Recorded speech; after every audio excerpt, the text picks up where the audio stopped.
objetivo, ¿ya? En realidad, el tema es intenso, pero vamos a tratar de explicar de manera que trataremos de que quede claro para todos, ¿ya? Entonces, lo primero conocido se refiere a el origen del sistema nervioso simpático y parasimpático, ¿no? Que son los componentes del sistema nervioso autónomo, también llamado neurovegetativo. Entonces, sabemos que 4 pares craneales, tercero, ¿no? Séptimo, noveno y décimo, forman el sistema nervioso parasimpático en su porción craneal, división craneal, justamente porque se origina en pares craneales. Y el resto del sistema nervioso parasimpático es sacro, ¿no? Más o menos 3 pares sacros, segundo, tercero y cuarto, forman el componente sacro del parasimpático. Sistema nervioso parasimpático entonces tiene neuronas preganglionales largas y a continuación hay un ganglio autonómico donde va a terminar la primera neurona y empieza la segunda, ¿no? Que en realidad tiene un trayecto pequeño, corto, está este ganglio bastante cerca a los sitios blancos, a los órganos donde se va a producir la respuesta, llamados acá efectores viscerales. Eso puede ser el intestino, puede ser el corazón, ¿no? Puede ser el bronquio, puede ser el útero, en fin, donde se vaya a producir la respuesta, ahí termina la neurona postganglionar. Y la idea en general en el sistema parasimpático es que la preganglionar es larga y la postganglionar, como se ve aquí, es un poco más pequeña. En el simpático hay que considerar también una neurona preganglionar y una postganglionar. Pero su origen, como sabemos, es toracolumbar, ¿no? O sea, se origina de los segmentos dorsales y lumbares de la médula espinal, del asta intermedio lateral, ¿no? La sustancia gris intermedio lateral. Bueno, esta neurona preganglionar no es muy larga y llega hasta el ganglio simpático donde empieza la segunda neurona, la postganglionar, que más bien al contrario de lo que sucede con el parasimpático es una neurona un poco más larga, que tiene un recorrido un poco más grande. Es importante considerar que tanto las preganglionares parasimpáticas como las simpáticas, acá sería preganglionar parasimpática, la termina, y esta sería la preganglionar simpático, ambas liberan acetilcolina. Entonces, cuando dice acá acetilcolina, quiere decir que el neurotransmisor que es liberado en este extremo, en esta especie de V, ¿no? La terminación de la primera neurona, tanto del parasimpático como del simpático, es acetilcolina, ¿no? Entonces, ese va a ser el neurotransmisor que se va a utilizar en este punto. Y en las neuronas postganglionares, el neurotransmisor liberado, que es el que va a actuar sobre el intestino blanco, sobre el intestino, corazón, etc., va a depender si es parasimpático, será por acetilcolina, como muestra acá, y si es simpático, va a ser noradrenalina o adrenalina, ¿no? En las terminaciones postganglionares simpáticas, casi todo es noradrenalina. En cambio, en la médula adrenal, médula suprarrenal, que son neuronas modificadas, ¿no? Que deberían ser en realidad neuronas postganglionares, pero son neuronas modificadas, lo que se libera es un 80% por lo menos de adrenalina, el resto es noradrenalina, ¿ya? Entonces, la primera diapositiva es simplemente para recordar los orígenes, tanto del parasimpático, ¿no? Es cráneo sacro, como del simpático, que es toracolumbar. Segundo, que hay neuronas preganglionares, que todas liberan acetilcolina, es decir, toda preganglionar activa la postganglionar mediante acetilcolina, y las postganglionares, en cambio, que si son del parasimpático usan acetilcolina, y si son del simpático usan noradrenalina, y solo en el caso de la glándula suprarrenal, cantidades importantes de adrenalina. Esta figura nos muestra a nosotros cómo es que va a suceder la liberación del neurotransmisor, cosa que además ya sabemos. Las ondas de despolarización, ¿no?, generadas por la entrada de sodio favorecen la apertura de canales de calcio, filtrando el calcio y promoviendo la fusión de la vesícula que contiene el neurotransmisor con la membrana. Este proceso utiliza un complejo SNER, que lo vamos a ver en otra figura, pero la idea es que se libera la acetilcolina o se libera la noradrenalina, depende de dónde estemos hablando, de qué tipo de neurona estemos hablando. Lógicamente, si esta neurona es esta de acá. ¿Qué se va a liberar? Acetilcolina, ¿cierto? Pero si esto de aquí, ¿no? Esto de aquí correspondería a esta parte de acá, sería noradrenalina. Eso depende, ¿no? Si es una neurona pre, pues una neurona postganglionar y de qué sistema es. Entonces hay que ubicarnos para no confundirnos o tener problemas. Una vez liberada el neurotransmisor, tenemos dos opciones, ¿no? Puede actuar como un agente que apertura, que regula la apertura de un canal iónico. Entonces estamos ante un receptor ionotrópico, la acetilcolina llega, se une al receptor en dos sitios diferentes, por lo menos el receptor ionotrópico, y se abre y facilita la entrada de sodio y una despolarización, ¿no? Y sabemos que con eso el impulso eléctrico pasó de la primera a la segunda neurona, y eso lo hemos estudiado, y eso sucede a este nivel. Todas las conexiones entre neurona pre y postganglionar, todas las conexiones que se dan a nivel de ganglios autonómicos, utilizan este mecanismo, ¿no? Se libera acetilcolina, se une al receptor nicotínico de tipo ionotrópico, porque al abrirse facilita la entrada de un ion, y ese sodio que ingresa hace que se despolarice la segunda neurona. Entonces está sucediendo aquí, acá, ¿no? Aquí y también acá. Por supuesto acá hay un mecanismo parecido, aunque no hay neurona postsináptica, si hemos dicho un tejido medular adrenal, que en realidad son neuronas modificadas. Y la otra posibilidad es que el neurotransmisor esté acoplado a un receptor de qué tipo, este es ionotrópico y este metabotrópico, ¿no es cierto? Pues metabotrópico porque utiliza enzimas, en este caso está la dilatociclasa que nos está explicando, ¿no? Una proteína G, que nos han dicho que es un transductor, una dilatociclasa, que es activada por la subunidad alfa de la proteína G, no toda la proteína que participa, la subunidad alfa es la que activa y produce el segundo mensajero correspondiente, ¿no? Y puede generar la respuesta de la proteína que vamos a recordar en un momento, pero que es destruida por la fosfodiesterasa AMP, ¿no? Esto no va a vivir siempre y es degradado por la fosfodiesterasa. Bueno, en este caso también puede haber, gracias a la proteína A, que no se ve aquí, una apertura de canales y un ingreso de calcio, por ejemplo, que nos han dicho ya en el caso del corazón, ¿no? Y eso estaría sucediendo más bien a este nivel. Si es noradrenalina o es adrenalina que está actuando en un músculo liso, ¿no? Del intestino, un músculo cardíaco, entonces va a producir una respuesta utilizando receptores metabotrópicos.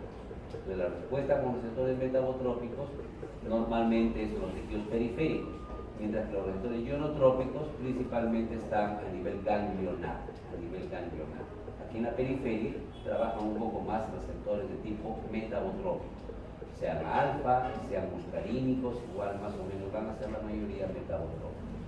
Este es el complejo SNER, ¿no? Tiene algunas proteínas como la sinatofebina, la sinatotasmina que está acá, por ejemplo, y donde podemos ver que cuando no ingresa calcio, el complejo SNER está inactivo, la vesícula sináptica arriba y la membrana celular abajo.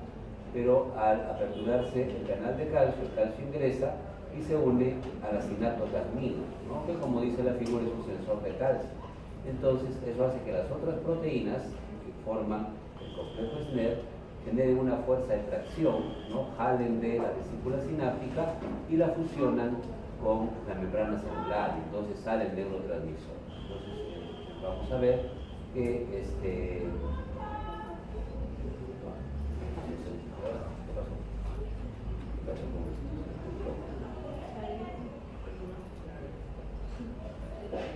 quiere salir, quiere cerrar,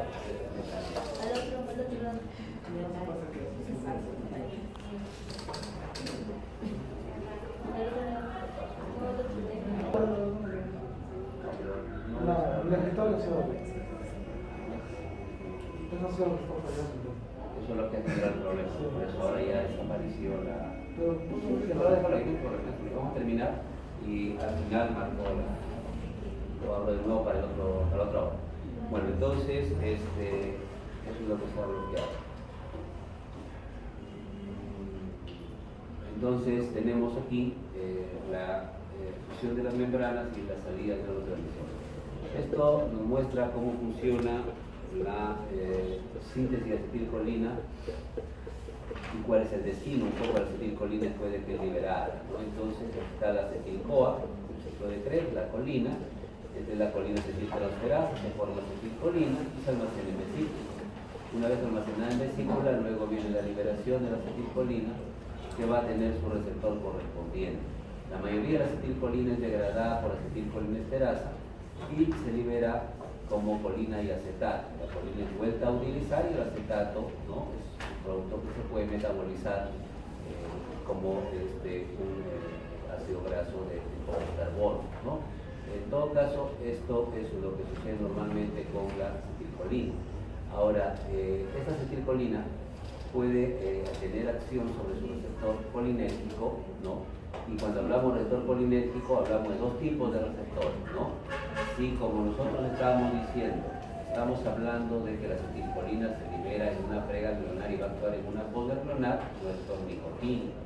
Pero la acetilcolina liberada acá ya no va a actuar en el receptor nicotínico, va a actuar en el receptor muscarínico. De manera que va a haber nicotínicos y va a haber muscarínicos para la acetilcolina, ¿no? A este nivel nicotínico, a este nivel muscarínico, ¿no? Entonces eso más o menos va a ser la característica de este receptor. Y lo último que hay que decir acá es que cuando hay grandes cantidades de acetilcolina liberada, pueden actuar sobre receptores que están en la neurona que lo liberó, ¿no?, inhibiendo esa liberación, ¿no? Entonces los excesos de acetilcolina pueden actuar inhibiendo al receptor M2, ¿no?, actuando en el M2, y eso disminuye la liberación de acetilcolina. Es como un mecanismo de regulación por retroalimentación. En cuanto a lo que es la noradrenalina y la adrenalina, sí nos han dicho ya unos compañeros que la tirosina es un aminoácido que da origen a la dopa por acción de tirosina y hidroxilasa, luego viene una dopa descarboxilasa y forma la dopamina, y luego se forma la noradrenalina. A partir de noradrenalina después se puede obtener adrenalina, pero en los botones terminales, ¿no?, en las terminaciones, como estamos viendo acá, en las terminaciones de las neuronas postganglionares, es norepinefrina o noradrenalina, son sinónimos lo que se libera. En cambio, en la glándula suprarrenal, si bien se puede liberar 20% de noradrenalina, generalmente el 80% o un poco más es adrenalina o epinefrina, que es un sinónimo, Bueno, el hecho es que liberar la noradrenalina por el mismo mecanismo que la acetilcolina, ¿no?, la entrada de calcio y la fusión de la vesícula gracias al complejo SNEL, se fusiona y se libera la noradrenalina. Entonces, lo que va a suceder es que va a ir en busca de sus receptores, ¿no?, llamados adrenoreceptores, porque son receptores para la noradrenalina y para la adrenalina, para las catecolaminas, ¿no? Estos receptores pueden ser alfa y beta, vamos a ver en un momento, y pueden estar en diferentes tejidos, el músculo liso, las glándulas, ¿no?, el corazón, ¿no? Entonces pueden encontrarse en diferentes sitios y tejidos los receptores adrenérgicos.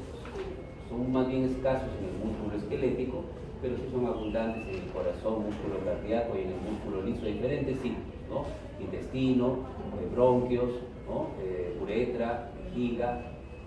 Entonces puede encontrarse en los vasos sanguíneos, ¿no?, músculo liso.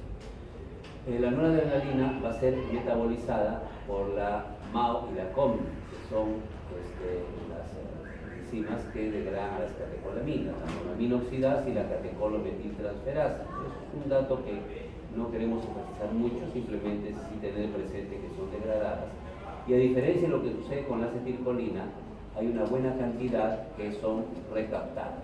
Entonces hay transportadores que lo vuelven a guardar. En el caso de la acetilcolina, la mayoría se destruye por acetilcolinesterasa, solo un porcentaje de colina se recapta, ¿no? La acetilcolina generalmente no vuelve a ingresar como tal. En cambio, la noradrenalina sí, ¿no? Un porcentaje grande puede ser recaptado para volver a ser utilizado. Se recapta, se guarda en la vesícula y puede volver a ser usado. Y existen también receptores que pueden regular su liberación. Cuando dice autorreceptor, se refiere a que es un receptor característico, un receptor adrenérgico, un receptor para la adrenalina o noradrenalina. Por ejemplo, puede ser un receptor alfa 2 o un receptor beta, ¿no? Entonces depende. Pero cuando dice heteroreceptor, quiere decir que puede la adrenalina utilizar un receptor para la dopamina, por ejemplo, o para serotonina. No son sus receptores específicos, pero a veces los utiliza. Bueno, eso es para decir cuál es la diferencia entre un auto y un heteroreceptor. La mayoría de veces usa autorreceptores. Entonces, ¿qué tenemos acá?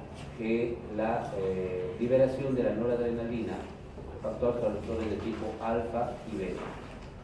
Los beta 1 son los más abundantes en el corazón, pero también puede haber un poco de beta 2. Y los beta 2 están sobre todo en el músculo liso, se encuentran sobre todo en el músculo liso, de diferentes tipos. Acá dice vasos, se refiere a las arterias, pero también están en el bronquio y hemos visto salbutamol, y también están en el intestino, ¿no? Y también están en la vejiga, y también puede haber en el útero. Entonces, en los músculos lisos en general hay receptores beta 2. Y el beta 1 es un poco más propio del corazón. Hay un beta 3 que no figura acá, pero puede encontrarse en el tejido adiposo, por ejemplo. Además, puede haber beta 2 también en el hígado. Entonces, no son exclusivos de los músculos lisos de los vasos sanguíneos, pueden estar en más sitios, pero el efecto importante, capaz el que se hace resaltar más, es un poco el efecto vascular. Y los alfa 1 y alfa 2 están sobre todo en el músculo liso, principalmente cardiovascular. Cuando la noradrenalina se libera en exceso, entonces va a activar un receptor alfa 2 presináptico, lo que hemos llamado un autorreceptor. ¿Dónde está? Un autorreceptor. Entonces, cuando la noradrenalina se libera en exceso, activa el receptor alfa 2 presináptico, y esa activación del alfa 2 presináptico va a hacer que disminuya la liberación de noradrenalina. Como hay mucho, entonces es como que está avisando para que no se libere más. Eso mediante un receptor alfa 2. Y cuando hay poquito, actúa sobre el receptor beta 2 y aumenta la liberación de noradrenalina.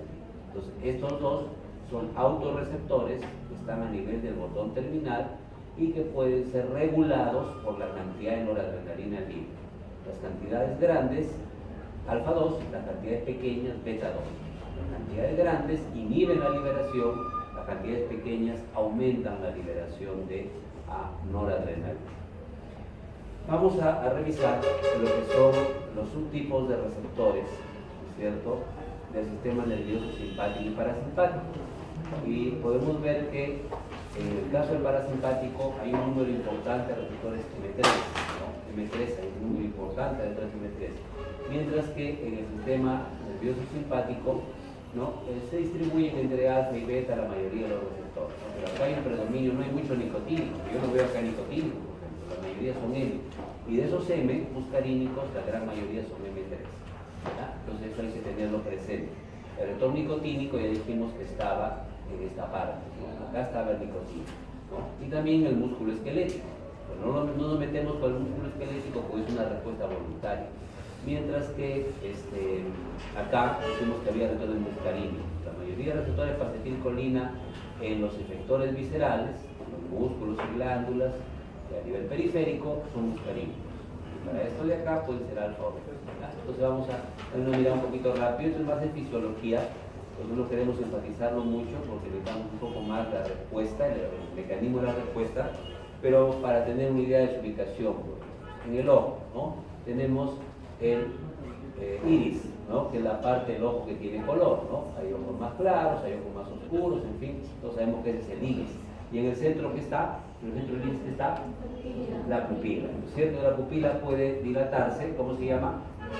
Midriasis, o puede contraerse, ¿no? O sea, miosis. La midriasis depende del músculo radial del iris. La contracción de la pupila, ¿no?, mediante el músculo radial, que está como rayos, puede ser una bicicleta o de una llanta de una moto, ¿no? Al contraerse el radial, abre la pupila, así que la pupila se vuelva más grande. Entonces su contracción está regulada por estímulos alfa 1, adrenérgicos y dilata. En cambio, el parasimpático se opone, generalmente tienen acciones antagónicas, eso también sabemos. Si este hace algo, este hace lo contrario, generalmente. En la pupila tenemos el músculo circular del iris, también llamado esfínter del iris, ¿no? Entonces, este músculo circular, como un anillo, tiene receptores M3. Cuando se activa el parasimpático, se contrae el músculo circular y la pupila se cierra, ¿no? Y eso le llamamos miosis. Curiosamente, en ambos casos utilizamos proteína GQ, sino de que aquí la proteína GQ y la fosfolipasa C y el calcio que aumenta acá lo hacen en un músculo que abre, y aquí igual es proteína GQ, fosfolipasa C, aumenta el calcio, pero lo hacen en un músculo que cierra. Pero ambos utilizan la misma proteína G. Son receptores diferentes, están en músculos diferentes, pero la respuesta en ambos casos es contracción. Es músculo liso, el músculo del iris es músculo liso, no es músculo estriado, no es esquelético, no, es un músculo liso. Alguna cosa vamos a dejar de lado, el músculo ciliar reduce la acomodación según el diámetro del cristalino, no vamos a entrar mucho en eso. El nodo sinoauricular es el marcapaso del corazón, entonces tiene receptores beta 1 y tiene receptores M2. Para el sistema nervioso simpático, para la adrenalina están los beta 1, que yo estaba explicando hace un momento un poco. Estamos hablando del nodo sinoauricular, el marcapaso, el que regula la frecuencia cardíaca, que no es lo mismo que el músculo cardíaco, ¿no? Porque una cosa es frecuencia, otra cosa es fuerza. El músculo cardíaco, ¿no?, está en el ventrículo, en la aurícula, y la contracción pues hace que se produzca una eyección, una salida de sangre potente, ¿no?, y abundante. En cambio, el nodo sinoauricular regula la frecuencia con la cual se despolariza el miocardio, entonces regula la frecuencia cardíaca. Bueno, como sea, aquí en el nodo sinoauricular hay receptores beta 1 que trabajan, como han dicho, con proteína GS, AMP cíclico, pero aumentan el calcio. A pesar de que es beta 1, en el corazón el beta aumenta el calcio, mientras que el M2, ¿no?, que se encuentra en el nodo sinoauricular y que es controlado por la acetilcolina, ese va a permitir la salida de potasio, y al salir potasio va a haber una negatividad interna en el nodo sinoauricular, va a demorar en despolarizarse, la despolarización va a ser lenta porque está muy negativo por dentro, y eso va a producir bradicardia. Entonces nosotros sabemos básicamente que esto de acá produce taquicardia y esto de acá produce bradicardia, ¿no? Uno disminuye la frecuencia y otro lo aumenta. Adrenalina aumenta, acetilcolina disminuye. Ahora el mecanismo ya lo dijimos, pero como hay más figuras lo vamos a volver a repetir, ¿ya? En un momento vamos a volver a reprecisar, si no todos todavía lo tenemos claro. Nos vamos a olvidar de los marcadores ectópicos, ¿no?, los marcapasos ectópicos, los sitios donde se pueden producir despolarizaciones tardías. Entonces vamos a tratar de enfatizar lo más relevante, ¿ya? Por ejemplo, acá la contractilidad del corazón es básicamente un efecto adrenérgico, beta 1. El parasimpático casi no modifica la contractilidad, y si lo hace de la aurícula. En otras palabras, si el ventrículo se contrae fuerte, si llegamos corriendo y nos ponemos la mano en el pecho y sentimos las palpitaciones porque el ventrículo está contrayendo fuerte, es un efecto beta 1. La acetilcolina prácticamente no tiene efecto en el ventrículo, solamente puede hacer algo en la aurícula, disminuir un poco la fuerza de la aurícula, pero el ventrículo prácticamente depende de manera exclusiva de la adrenalina, ¿ya?, para contraerse con fuerza. Entonces, esto es fuerza y esto es frecuencia. En el músculo liso hay diferentes tipos de músculo liso. Acá vemos que hay músculo liso en la piel y en los vasos esplácnicos, o sea, en los vasos de los intestinos. Este músculo liso, como vemos, de estos vasos sanguíneos, son arterias que van a la piel y arterias que van a los intestinos, tiene receptores alfa. ¿Qué quiere decir eso? Que cuando hay mucha adrenalina, cuando estás muy asustado por algo o estás muy estresado, la adrenalina que se libera te pone pálido. Te pones pálido porque disminuye el flujo sanguíneo a la piel, y la digestión puede paralizarse un poco. El flujo sanguíneo y la absorción de nutrientes también se paraliza.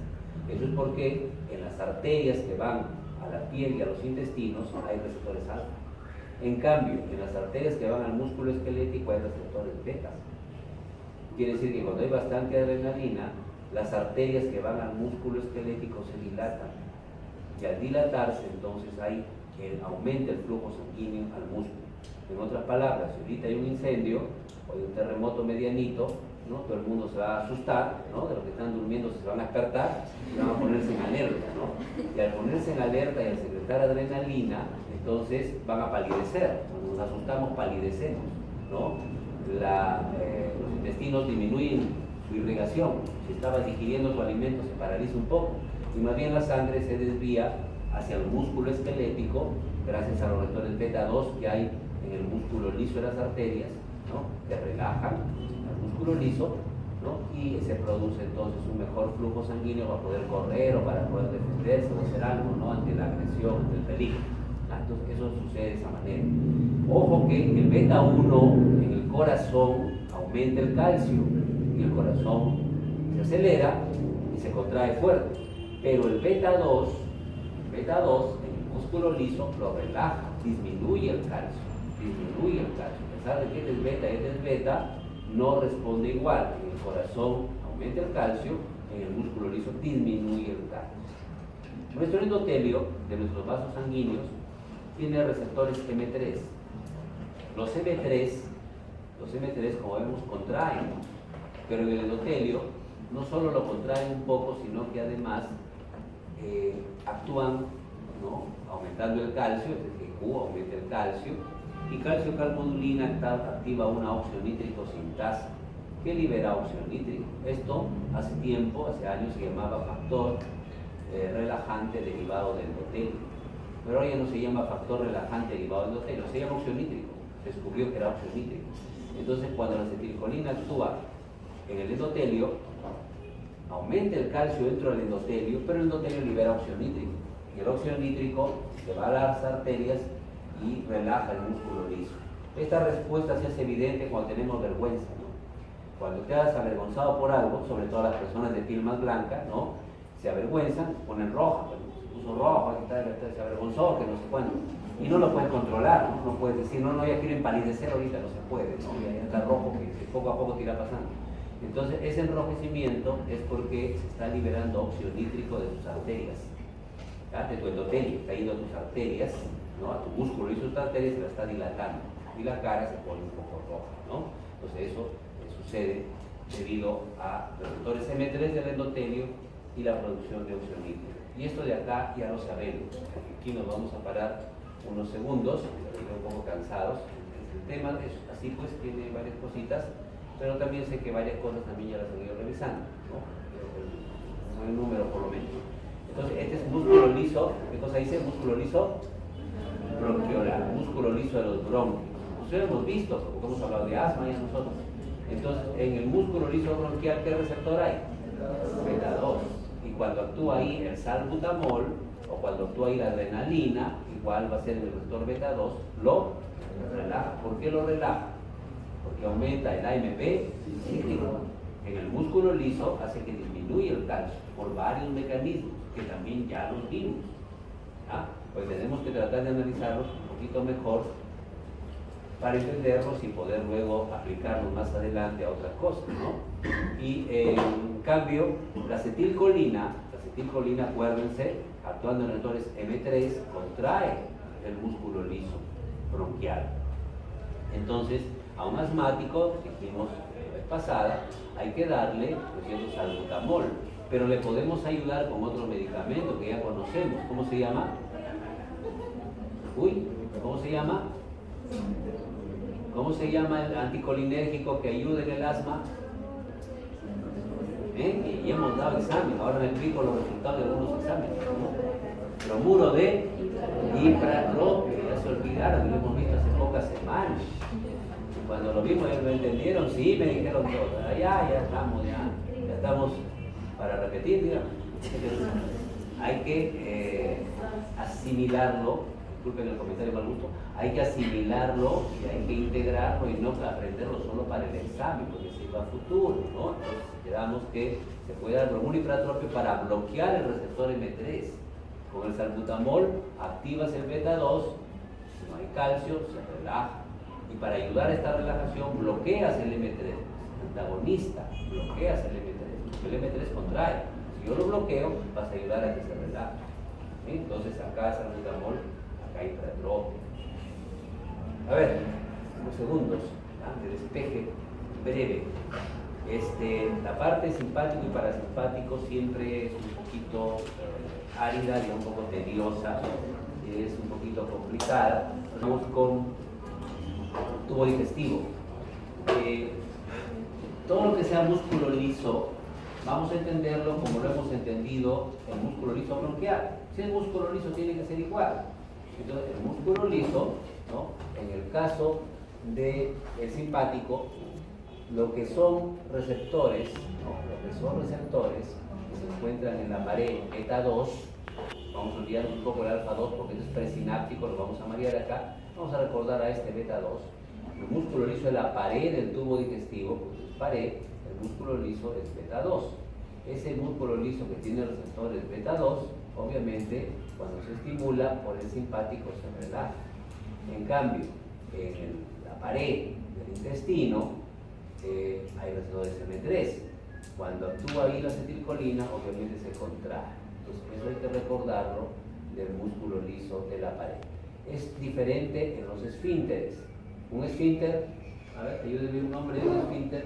¿Cómo se llama el esfínter que está entre el estómago y el duodeno? Píloro. El píloro es un anillo de músculo, entonces, que se encuentra entre el estómago y el duodeno.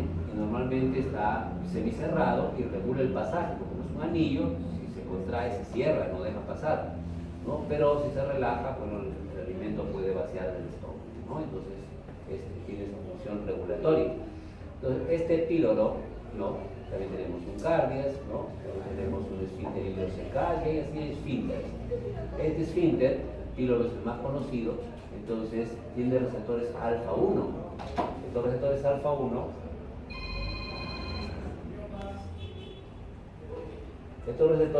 1, entonces van a producir proteínas, van a tener que ver con proteínas de Q, calcio, total se va a contraer, se cierra.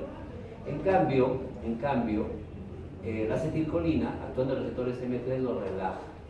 A ver, aquí voy en unos segundos, con riesgo de que no termine toda la clase. Dice de que músculo liso en la pared y músculo liso en el esfínter. El músculo liso de la pared tiene receptores M3. Cuando actúa la acetilcolina se contrae. El músculo liso del esfínter, también el músculo liso, no dejó de ser músculo liso. El músculo liso del esfínter tiene receptores M3. Cuando actúa la acetilcolina se relaja. Está mal, pues, porque si yo digo que estamos utilizando el receptor M3 que aumenta el calcio, se contrae. Si yo utilizo M3 en un músculo liso, tiene que aumentar el calcio. Debería contraerse. Debería contraerse. Eso sería lo lógico. Entonces está mal. No está mal. Sino que este receptor M3 de acá va a funcionar así como esto, liberando óxido nítrico. En otras palabras, en los esfínteres, como el píloro, en los esfínteres del tubo digestivo, no solo ahí, sino en otros sitios, como vamos a ver, en los esfínteres, ese músculo liso tiene algunas células modificadas. Y esas células de músculo liso modificadas liberan óxido nítrico, así como si fueran endotelio. Al liberar óxido nítrico estas células del esfínter, entonces el esfínter se relaja. No por la acetilcolina, sino que la acetilcolina actúa en los receptores M3, haciendo que se libere óxido nítrico. Y el óxido nítrico es el que relaja. Eso es lo que hay que un poco entender. Las secreciones disminuyen un poco por estímulos alfa adrenérgicos, no son muy importantes, y se incrementan por M3, eso sí, ¿no? Se incrementan bastante. Cuando envenenan a un perrito, ¿no? Para matarlo, a veces no, le dan ahí alguna cosa, ¿no? O cuando alguien quiere suicidarse, ¿no? Y toma paratión, malatión, ¿no? Toma insecticida organofosforado, o los agricultores que son valientes, dicen no necesitan protección y comienzan a fumigar, sobre todo los más jóvenes, ¿no? Dicen, no, yo no me protejo, no me pasa nada, y fumigan los campos con insecticidas organofosforados, ¿no? Entonces comienza a aumentar la acetilcolina en su cuerpo, se intoxican y comienzan a babear, pues, ¿no? Como perro envenenado. Eso es porque la acetilcolina está muy aumentada, activa los receptores M3 y a nivel de las glándulas salivales y en todo el intestino se produce secreción. Salivan, babean, puede dar diarrea, puede orinar, ¿no? Puede defecar, otros efectos por aumento de secreción y aumento de contracciones. M3, una señal de que se ha envenenado con órganos fosforados. Para acabar esta parte, la vejiga Bladder viene pues de vejiga, ¿no? Bladder hablamos de la pelota de fútbol que viene con bladder o venía con bladder, ahora vienen sintéticas, pero ellas no usan bladder, casi las pelotas, ¿no? Tenían dentro, ahora vienen más sintéticas. Bueno, el músculo de cruzor se relaja por un beta 2, todos los músculos lisos, beta 2, relajación, contracción M3, ¿no? Y en el esfínter, ¿no? Uretral, el que usamos para ver si ya miccionamos o no, ¿no? Podemos aguantar un ratito, ¿no? Si un ratito no, todavía no tengo muchas ganas, pero si no, lo relajamos, solo contraemos. La contracción de ese esfínter es alfa 1, igual acá, es por óxido nítrico la relajación del esfínter, ¿no? En el útero predomina un poco de la embarazada, sobre todo los receptores beta 2, entonces una embarazada, el salbutamol puede disminuir las contracciones uterinas, y el parasimpático ahí me ¿ya? Y ahí más o menos el resto no es tan relevante, es la chiquita de la piel que no es muy relevante. Este es un receptor nicotínico, entonces, es un receptor ionotrópico, ¿no? Es un receptor nicotínico. ¿Dónde están los nicotínicos? Están en dos sitios nomás los nicotínicos, ¿sabes? No, dos sitios principales, hay tres sitios, pero ¿dónde están principalmente los nicotínicos? Ganglios autonómicos, ¿no? En los ganglios autonómicos, aquí en este punto de unión, aquí están los nicotínicos, en esta segunda neurona. La acetilcolina captura un receptor nicotínico. ¿Dónde más están? Están en las placas motoras de los músculos esqueléticos y en algunas conexiones del sistema nervioso central. Entonces, son tres sitios principales donde están los nicotínicos, ¿ya? En los ganglios autonómicos, en el sistema nervioso central puede haber nicotínicos, en algunas sinapsis, y en las placas motoras. Todos los movimientos que estamos haciendo ahorita por los esqueléticos tienen que ver con receptores nicotínicos, ¿ya? ¿Cómo actúa el receptor nicotínico? Bueno, ahí está la acetilcolina, uniéndose a qué subunidades, alfa, ¿no?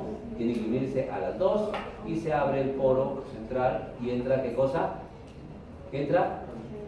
No, entra sodio. Este es un receptor fundamentalmente para sodio. Puede salir potasio, puede ser, pero el movimiento fundamental es sodio, y eso es polarismo. Y este es un receptor muscarínico. Esto ya lo hemos visto un poco en asma, entonces debería ser para nosotros más fácil en este momento, ¿ya? Hay que tratar de recordar un poco. Acá tenemos una terminación colinérgica, postganglionar. Volvemos a la misma vaina, perdón. Acá, estamos aquí. Esta es una terminación colinérgica porque libera acetilcolina postganglionar. Es pre, es post. Cuando esta neurona pre activa esta post, libera acetilcolina. Y esta acetilcolina va a actuar, digamos, en el intestino, ¿no? M3, en el bronquio, M3, en el endotelio, M3, ¿no? En la vejiga, M3, todos esos sitios M3, todos esos sitios M3. Entonces, este es músculo liso, por ejemplo, de la vejiga, ¿no? O por ejemplo del bronquio, lo hemos visto ya, o por ejemplo del intestino. Ahí está el receptor M3. Entonces ya sabemos, pues ayúdenme porque ya sabemos, la acetilcolina se une a su receptor M3. ¿Quién se activa? ¿Qué proteína? Proteína GQ. M3 está unida a GQ. Tiene tres unidades, ya las conocemos.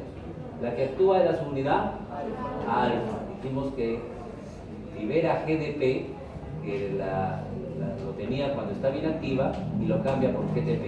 Y con GTP se dirige a activar a quién? ¿Cómo se llama? Ayúdenme. Eso, fosfolipasa C. ¿Qué pasó? El delegado está cumpliendo ahorita. Fosfolipasa C. Y la fosfolipasa C activa o produce, produce una hidrólisis. La fosfolipasa C hidroliza, rompe a esto. Eso, ya una voz más. Fosfatidilositol difosfato, un fosfolípido de la membrana.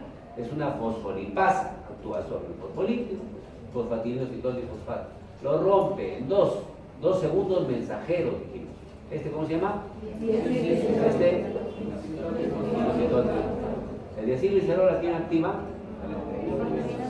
Proteína sinasa C, ¿cierto? Ya. Y esa proteína sinasa fosforila los canales de calcio. Fosforila los canales de calcio. Entonces el canal de calcio se abre y el calcio entra, pues. Este es un canal de calcio dependiente del ligando. ¿Cuál es el ligando? La proteína sinasa C. Bueno, el hecho es que entra calcio. Después, el IP3, el inositol trifosfato, actúa en el retículo y libera calcio. Y debe haber también una entrada de calcio acá por canales de calcio pendientes de voltaje, que se activan cuando comienza a entrar calcio y a despolarizarse la membrana. También el sodio puede ingresar y esa despolarización abre los canales dependientes de voltaje y entra más calcio todavía. Todo este calcio, ¿a quién se une? Ya, 4 calcios en una calmodulina. ¿A quién activan? Miosina, sinasa de cadena ligera. Como es una miosina sinasa, fosforila a la cadena ligera 20. Y cuando esta se fosforila, se energiza. Entonces tiene la capacidad de engancharse ¿dónde? En la actina. Esto es miosina, esto es actina. Acá no entra la tropomiosina. Si hay algunos hilos de tropomiosina, no participan porque es de músculo liso. Esto sucede en el músculo liso, de las arterias, de los bronquios, del intestino, del útero, de la vejiga, pero todo es músculo liso, de esfínter del iris, también es músculo liso. Entonces acá no hay participación de troponina, tropomiosina, pues es músculo esquelético. Entonces acá se activa la cadena ligera, se puede utilizar ATP y se produce la contracción. Esto nos va a permitir entender lo que sucede para formar óxido nítrico. En las células endoteliales hay receptores M3, y ahí va a actuar acetilcolina, va a producir óxido nítrico, se va a ir al músculo liso y lo va a relajar. Y la persona se va a poner roja, ¿no? Se va a poner rubicunda, se va a enrojecer, ¿no? Bueno, entonces, ¿qué va a pasar? La acetilcolina es un receptor. El receptor se llama M3. Y después no, yo no quiero enviar, descansarlo ya. Este va a producir o activar una GQ, una fosfolipasa C, y va a actuar sobre el PIP2. Acá le falta una PB. PIP2. El PIP2 ¿no? se va a descomponer en dos. ¿Cómo se llama? Es lo mismo que hemos dicho hace un rato, pero como ya no lo ven, ya no saben qué pasa. Y cuando vienen al examen tampoco saben ya. Porque no lo sabían, sí, pero ya le ponen ahí, ya por idea. Tienen que recordarlo, pues. ¿Ya? Entonces, este diacilglicerol vía PKC, vía proteína quinasa C, había un canal de calcio por acá. Y este IP3 en el retículo liberaba calcio. Entonces aumenta el calcio. Y al aumentar el calcio, ¿quién se une? La calmodulina. La calmodulina va a activar a una nosi, convirtiéndole en nosa. ¿Qué será nosi? Nosi, vamos a decir. ¿Ah? ¿Qué será nosi? Óxido nítrico sintasa inactiva. Óxido nítrico sintasa inactiva. Y lo convierte en una nosa. Óxido nítrico sintasa activa. ¿Y esa quién va? ¿Sobre qué va a actuar? Sobre un aminoácido, la L-arginina. Se libera citrulina y aparece el óxido nítrico. Este cruza la membrana, está cruzando el óxido nítrico, ahí está, se cruzó. Y activa en el músculo liso. Estos pueden hacer un endotelial. Ya se formó el óxido nítrico. Este, como es muy soluble, sale y se va al músculo liso vascular. Pero también puede ser el músculo liso de un esfínter, como del píloro, así también. Igual va a ser para que se relaje, queremos relajarlo. Entonces el óxido nítrico va al músculo liso de la arteria para relajarlo, para dilatar la arteria. Y activa una guanilato ciclasa. Esa guanilato ciclasa, así como hay adenilato ciclasa y guanilato ciclasa, convierte el GTP en GMP5. Este activa una proteína quinasa G, así como hay PKA, proteína quinasa A, o proteína quinasa C, también hay proteína quinasa G. Es una cuestión de nomenclatura, ¿no? Y una vez que está activada, esta va a su vez a activar una miosina fosfatasa. Acá no está, pero hay una miosina fosfatasa que va a defosforilar a la miosina.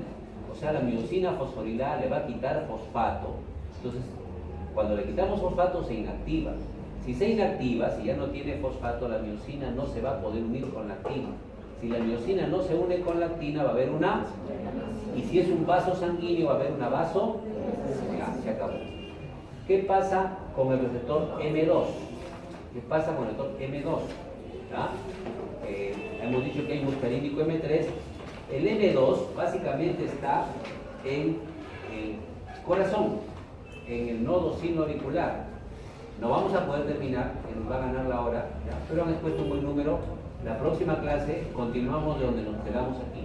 La próxima clase nos toca unas cosas más, pero vamos a continuar de donde nos quedamos. ¿Ya? Porque no decir, ya ustedes lo leen, ¿no? Porque si no, después estamos con las perras más largas de las que hemos estado, ¿no? Entonces, vamos a quedarnos aquí, porque el está afuera, pero sí les voy a comentar esto, ¿ya? A ver, el M2 está en el nodo sinoauricular, está en el marcapaso, el que determina la frecuencia cardíaca. ¿Quién lo estimula? ¿Vesícula de qué dice acá? De acetilcolina. Entonces la acetilcolina sale y se va a unir al receptor M2. Cuando se une al receptor M2, este está acoplado a una proteína GI. Entonces la proteína GI puede hacer dos cosas.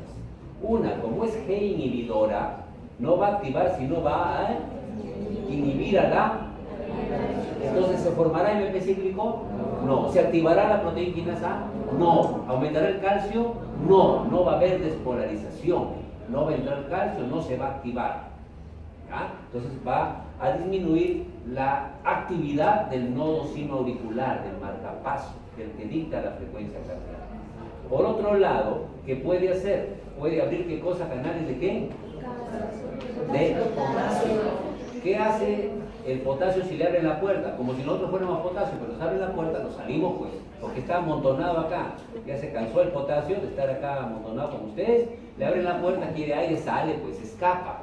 Al perderse cargas positivas, ¿no? Somos positivos nosotros, al perderse cargas positivas, el interior se vuelve más negativo.